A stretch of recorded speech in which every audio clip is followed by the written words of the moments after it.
94.5 PST.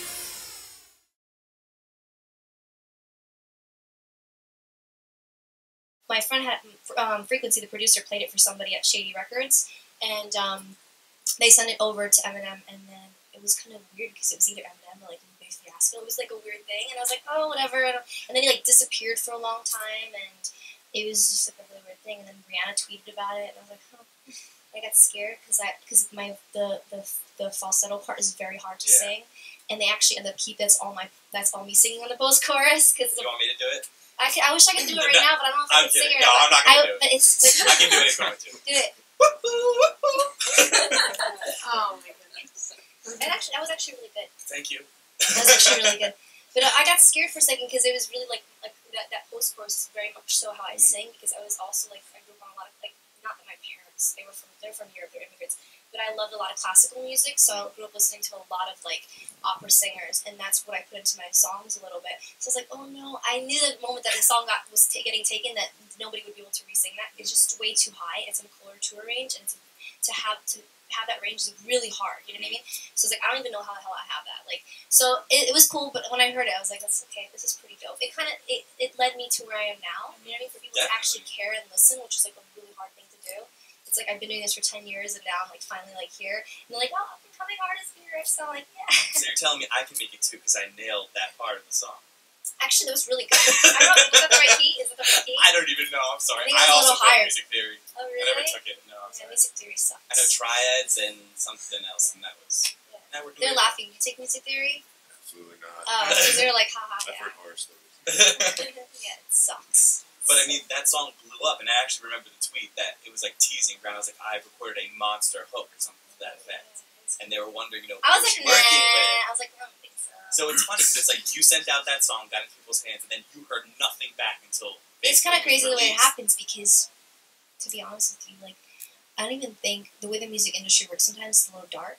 So I don't even think Eminem even knew that there was an original. Like, he heard my version, but I don't even think he knew who I was. Like, he didn't know my name until we actually did all the... It's crazy the way it works. He probably didn't even know my name until, like, we actually signed the paperwork. And it's kind of crappy, but that's just the way the music industry is. It's kind of like a mafia type. But you know what? But it was an amazing experience. It's an amazing song. I mean, even your original one is even better. It's even a little different. It seems like kind of jungly. Yeah, it's a little bit more cultural. Yeah. I mean, and a huge tour came out of it. They went on tour and named the tour the Monster Tour of that song. You know what's crazy? I was at Lollapalooza and I played the BMI stage, the little BMI stage, and they obviously the big stage. And I was trying to see them. I wanted to see the Monster. And the security guard wouldn't let me through. I was like, please, I just want to see this. I wrote this song. I really want to see them perform it. He's like, you can't go through. I was like, oh, come on. I couldn't even get in to watch my own song, and I didn't even get tickets for the tour. I was like, yeah, it's like really, yeah, it's like really messed up, but it's just whatever. I think it's just pay your dues. Yeah, but I think you already did. I think I have a lot more to go to. I mean, granted, I just feel like you've accomplished a lot, and you should definitely be proud of that. And I mean, that's not the only artist that you've worked with or have written for. You've written for Selena Gomez. Yeah, I did Selena Gomez. I have a song on the new Usher album. It's really big. I did it with Max Martin and Savin, who did all the Ariana Grande stuff. And so did you go to Sweden for that? No. The funny thing is, I actually went in with Savin, and Max was in the room. He was doing the Taylors or whatever it was. He was working up. We were doing like dual sessions or whatever.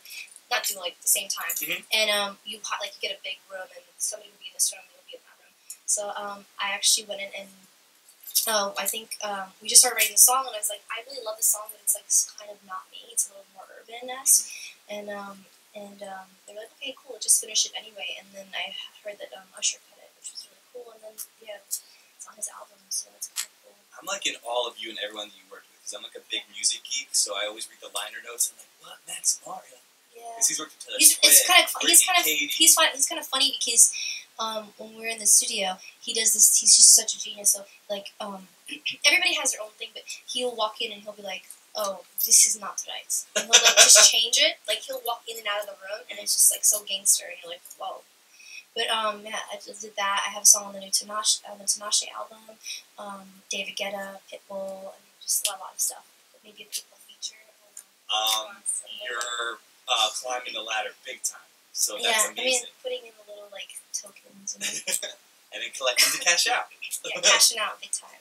And now here we are, finally. You have a debut single out, I Can't Stop Drinking About You. Yes. And I truly love it. Thanks. It has like this cool, like slow EDM vibe, maybe a little bit of like a dubstep break.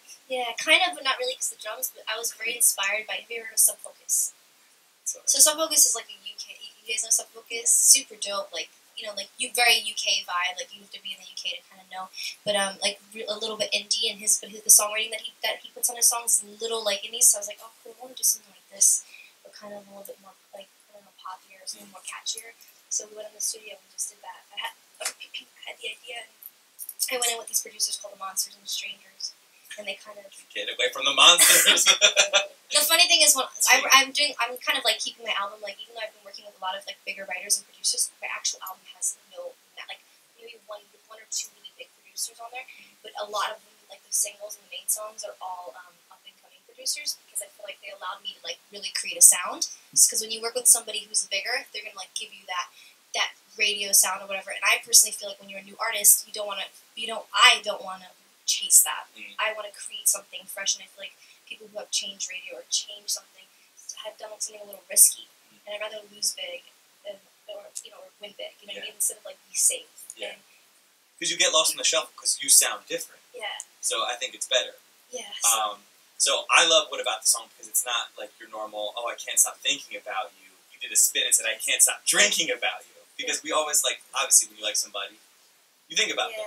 So give me a quick little wrap up about that.